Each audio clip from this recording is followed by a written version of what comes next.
नमस्कार। चलतु आज गोटे बहुत इंपोर्टेंट टॉपिक विषय कथा हेबा जहाँ परीक्षा प्रायतः आसी थाए। टॉपिकटी हेउछि संबल एवं एहार विकास। तेबे आसंतु एहाकु भल भावरे बुझिबा। आसंतु गोटे सिंपल उदाहरणरू आरंभ करिबा। देखंतु केमिति तुलारू सूता हुए आउ सेही सूतारू लुगा। एटी कोण हेउछि गोटे कंचा मालकु नेई ताकु आहुरी मूल्यवान जिनसरे बदला जाउछि। बास संबलर विकास भी ठीक एमिति ही काम करे। आज आमे मुख्यतः एई 5टा पॉइंट कवर करिबा। एहाकु बुझिगले पूरा चैप्टरटा एकदम सहज होई जिवो। हाउ तबे सीधा आसीबा हमर प्रथम पॉइंट को। सबुठु मूल प्रश्न हैला ए संबल जिनिसटा प्रकृतरे कोन। अच्छा तबे देखंतु कोनोसी भी जिनिसकु संबल कहिबा पई तीनिटा कथा माने रखिबाकू पड़िबो। प्रथम आम पाखरे ताकु व्यवहार करिवार टेक्नोलॉजी थिबा दरकार। द्वितीय ताकु बाहर करिबा आर्थिक भावे लाभदायक हेबा दरकार, माने खर्चठू बेसी लाभ हेउथिबो। आउ तृतीय आम समाज ताकु ग्रहण करुथिबा दरकार। आसंतु एबे सबुठु इंटरेस्टिंग आउ इंपोर्टेंट पार्ट को। परीक्षा रे एहिठु प्रश्न आसीबा पक्का। संबल को अलग अलग आधार रे बंटा जाइछि। चलंतु गोटी गोटी करी सबु देखिबा। देखंतु प्रथमे आसिला उत्पत्ति हिसाब रे जैव संबल माने जहार जीवन अछि, जेमिति कि आमे मनुष्य, गछपत्र, पशुपक्षी। आउ अजैव हैला ठीक तार ओलटा, माने जहार निर्जीव, जेमिति पत्थर, माटी, पानी। बहुत सरलताय ना। एही वर्गीकरणटा देखाए जे को संबल केते जल्दी पुणी तयारी होई पारिबो। नवीकरण योग्य संबल जेमिति कि खरा, पवन एगुडा को बारंबार मिली पारिबो। किंतु कोइला, पेट्रोल भली जिनसो को तयारी हेबा पई तो लक्ष लक्ष वर्ष लागि जाए। सेथि पई एहाकु व्यवहार करिबा बेले बहुत सावधान हेबाकू पड़े। एटा आगो स्लाइड भली ही, बस टिके अलगा ना रे। असरंती माने जहा केबे सरेनी, जेमिति खरा, पवन आमे जिते व्यवहार कले भी सेगुड़िक कमिबनी। किंतु सरंती संबलर भंडार सीमित, व्यवहार कले धीरे धीरे सरीजिबो। एबे देखिबा मालिकाना हिसाब रे। प्रथमे आसिला व्यक्तिगत, माने जहा आम निजर, जेमिति आम घर कि जमी। तापरे गोष्ठीगत, जहा समस्तंकर, जेमिति गाँ, पोखरी कि पार्क। देश भितरे जहा भी अछि, रास्ता घाट, रेड लाइन सबु हेला जातीय संबल। आउ शेषरे आसिला आंतर्जातीय, जहाके कोनोसी गोटिया देशर नुहे, जेमिति कि खोला समुद्र। ए क्लासिफिकेशनटा टिके ट्रिकी, तेणु भला करी बुझिबाकू चेष्टा करिबा। संभाव्य माने संबल अछि किंतु आमे व्यवहार आरंभ करिनु। विकसित माने आमे ताकू एबे व्यवहार करूछु। भंडार माने आम पाखरे जिनस अछि किंतु ताकू व्यवहार करिवार टेक्नोलॉजी नाही।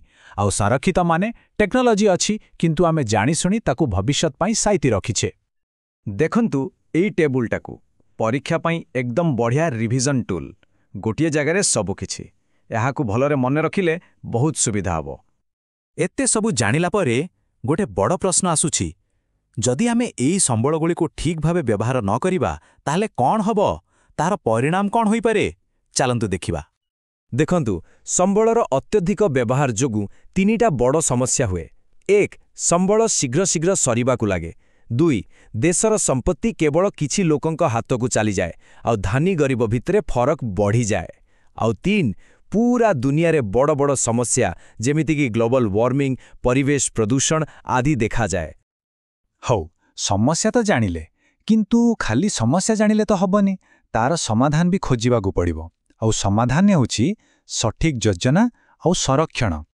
भारत रे एथि पई गोटे बढ़िया 3 स्टेप प्रोसेस अछि। स्टेप 1 कोउठी केते संबल अछि तार एक लिस्ट बना जाए।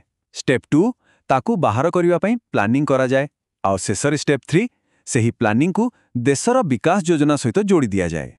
सीधा कथारे कहिले संबल संरक्षणर माने हेला जिनिसकू बुझी सुझी जत्नर सह व्यवहार करिबा, जहा फलरे आमे ताकू अजथा नष्ट करिबानी आउ प्रकृति को भी ताकू पुणी तयारी करिबा पई समय मिलिबो।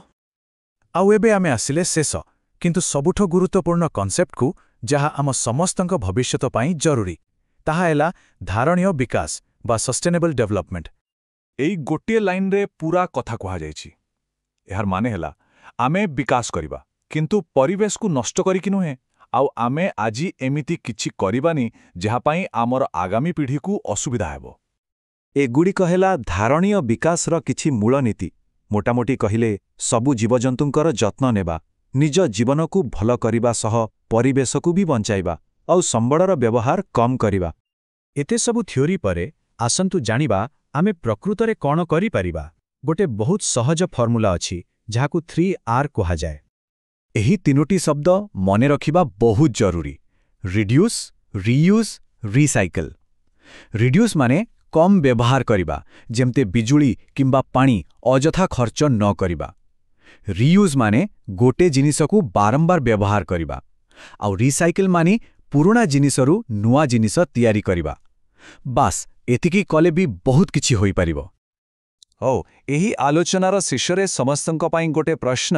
ଟିକେ ଭାବି ଦେଖିବା ତ, ଆମ ନିଜ ଅଞ୍ଚଳରେ ଏମିତି କୋଉ ସମ୍ବଳ ଅଛି ଯାହାକୁ ବଞ୍ଚାଇବା ସବୁଠୁ ବେଶୀ ଜରୁରୀ ଆଉ କାହିଁକି? ଏହା ଉପରେ ଚିନ୍ତା କଲେ ଏହି ପୁରା ବିଷୟଟି ଆହୁରି ଭଲ ଭାବେ ବୁଝିହେବ। ଧନ୍ୟବାଦ।